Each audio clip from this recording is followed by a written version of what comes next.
नमस्कार दोस्तों, कैसे हैं आप सब।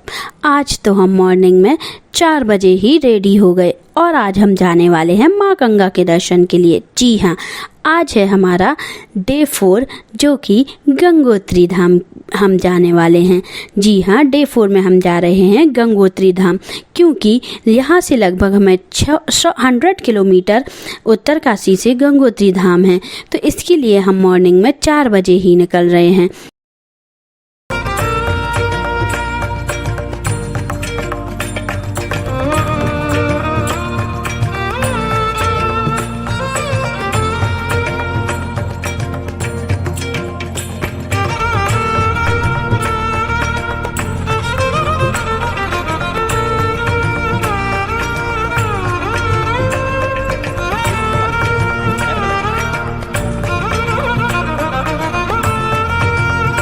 दोस्तों नमस्कार आप सभी को। और अब हम आ गए हैं गंगोत्री धाम और आज हम करेंगे गंगोत्री धाम के दर्शन। और चलिए आप सभी को कराते हैं गंगोत्री धाम के दर्शन। तो अभी हम जा रहे हैं। गंगोत्री धाम में चढ़ाई नहीं है, यहाँ से हम पैदल जा सकते हैं। तो पार्किंग में गाड़ी लगा दी है। अब हम चलते हैं आगे। मुश्किल से आधा 1 किलोमीटर की चढ़ाई है, तो चलते हैं और आप सभी को कराते हैं दर्शन गंगोत्री धाम के। और हम निकल पड़ते हैं अपनी यात्रा के लिए, जो कि लगभग 7 बजे हम गंगोत्री पहुंच गए। यहाँ पर ठंड बहुत ज़्यादा है और रास्ते भी बहुत ख़तरनाक हैं। साथ ही हम पहुंचते हैं मंदिर और फिर हमने की पंडित जी से बात। वहाँ पर हमने पूजन अर्चन किया। फिर हमने सबसे पहले माँ भागीरथी जी को प्रणाम किया और यहाँ से जहाँ से माँ गंगा प्रकट हुई हैं वहाँ पहुँचे और पूजन किया और जल लिया। जल इतना ठंडा था कि 10 मिनट तक तो हमें फील ही नहीं हुआ, हमारे हाथ बिल्कुल रेड हो गए थे। फिर हमने पंडित जी से वहाँ पूजन कराया और पूजन के बाद हमने पंडित जी ने दर्शन किए माँ गंगा के। इसी से माँ गंगा निकलती हैं, लेकिन यहाँ उनको भागीरथी कहा जाता है। फिर वह देवप्रयाग में अलकनंदा से मिलती हैं और फिर बनती हैं माँ गंगा। गंगा, जी हाँ, माँ गंगा। पूजन के बाद सारे मंदिर के दर्शन किए।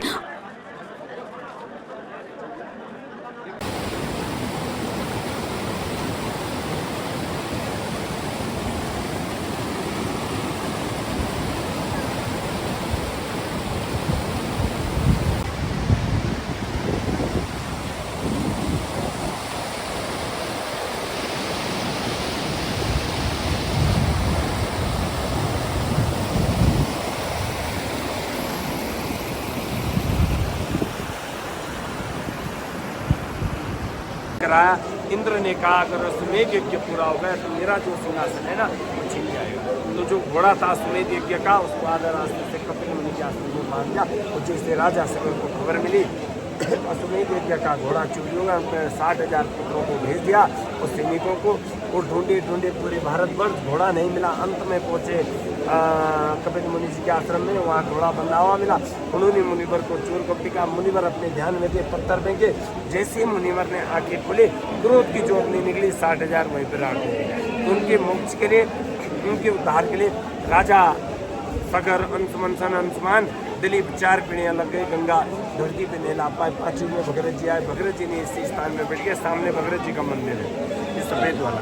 यहीं पे बैठ के 5,500 वर्षों तक तप किया। गंगा इसी स्थान में उतरी पितरों के मोक्ष के लिए। गंगा इसी स्थान में उतरे। आज गंगा का उद्गम स्थान गोमुख कहा गया है। गोमुख का सामने पहाड़ है। पहले गोमुख यहीं था, वो सामने ऊपर पहाड़ है। और ये यहाँ का तीर्थ विधान है गो गंगा, इसीलिए गाय को रखा हुआ है। आपने पितरों का नाम लिया ना, पितरों की तरफ से यहाँ पे गाय दान भी करते हैं लोग। पूजा, गाय दान सब पितरों का होता है। अगर पितरों की तरफ से जो दान करता है ना, उन पितरों को मोक्ष मिलता है, प्राप्त होता है, मोक्ष प्राप्त होता है आपके पितरों को। इसलिए बैकुंठी नदी में जब आपके पितर स्वर्ग लोग को प्राप्त होते, तो जब गाय माता ने कुछ न कभी इसका दान नहीं किया, इस स्थान पर खास विधान है। तो ये गाय माता ऊंचा ऊपर करके उनको बैकुंठी नदी स्वर्ग का पद देती है ये गाय। इसलिए गौरूप गंगा है और गौरूप पृथ्वी है। इसलिए बोलते हैं कि गंगा और गौ एक समान है। पितरों के मोक्ष के लिए दोनों लगती है, गाय भी लगती है और गंगा भी लगती है। और ये यहाँ का गाय की पूंछ पकड़ के। बाकी यहाँ पे 4-5 मंदिर हैं। दोनों का ऐसा कोई विधान नहीं है।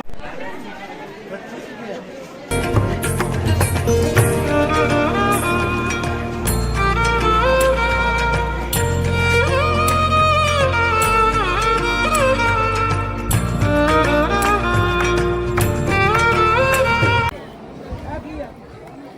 हूँ मैं गंगोत्री धाम में और आप दर्शन कर रहे हैं माँ गंगा के पवित्र मंदिर के। और आप देख रहे हैं पीछे गंगा मैया यहाँ से पीछे प्रवाहित हुई हैं और अभी लाइन लगी हुई है।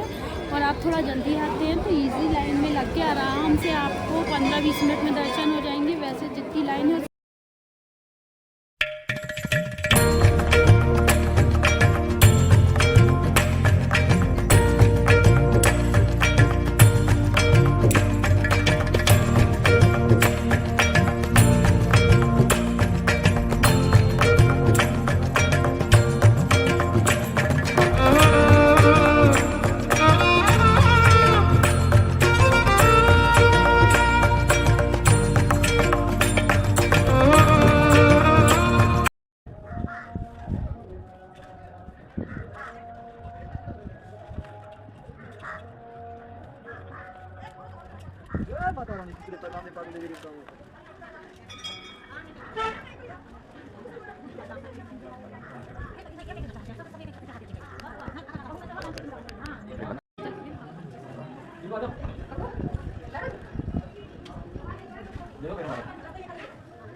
और फिर हम निकले अपनी गाड़ी तक पहुँचे और हम वहाँ से निकले। रास्ते में हमें व्यू मिला जो कि बहुत ही अच्छा था। रास्ते में हमें मिला रामतेली गंगा मैली वाली शूटिंग जहाँ हुई थी वो व्यू पॉइंट। तो हम थोड़ी देर वहीं पे रुके और वहाँ पे थोड़ा सा हमने फ़ोटो शूट भी किया। उसके बाद हम आगे चले। आगे हमें मिली हर्षिल वैली। हम बाहर ही के साइड से ही साइट सीन देखते हुए हम अपनी होटल उत्तरकाशी पहुँचे।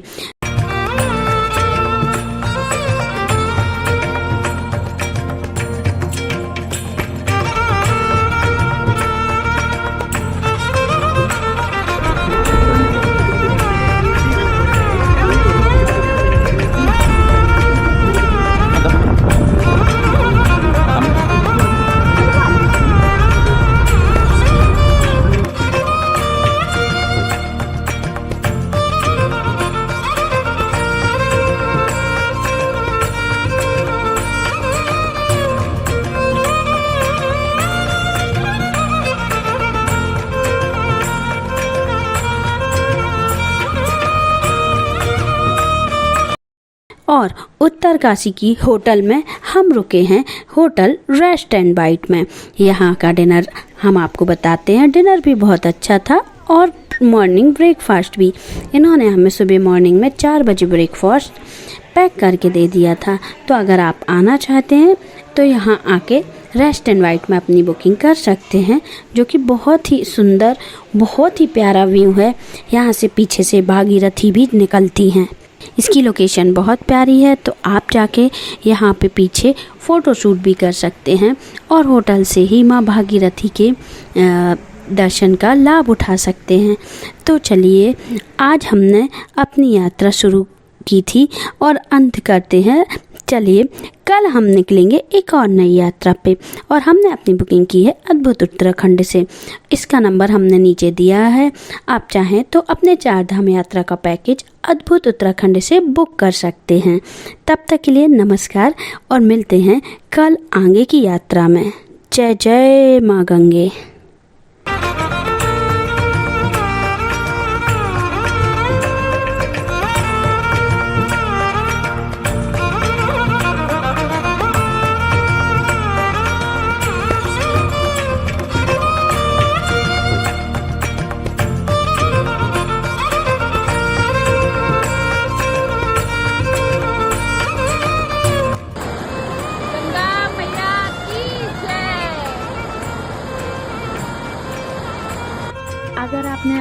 हमारे चैनल को सब्सक्राइब नहीं किया है तो जल्दी से आप सब्सक्राइब कर लें, जिससे आने वाले वीडियो आपको जल्दी जल्दी मिलते जाएं। और नोटिफिकेशन बेल आइकन को प्रेस करें, जिससे आपको हमारे वीडियो का नोटिफिकेशन मिलता रहे। और लाइक और कमेंट करना ना भूलें। आप सभी को नमस्कार।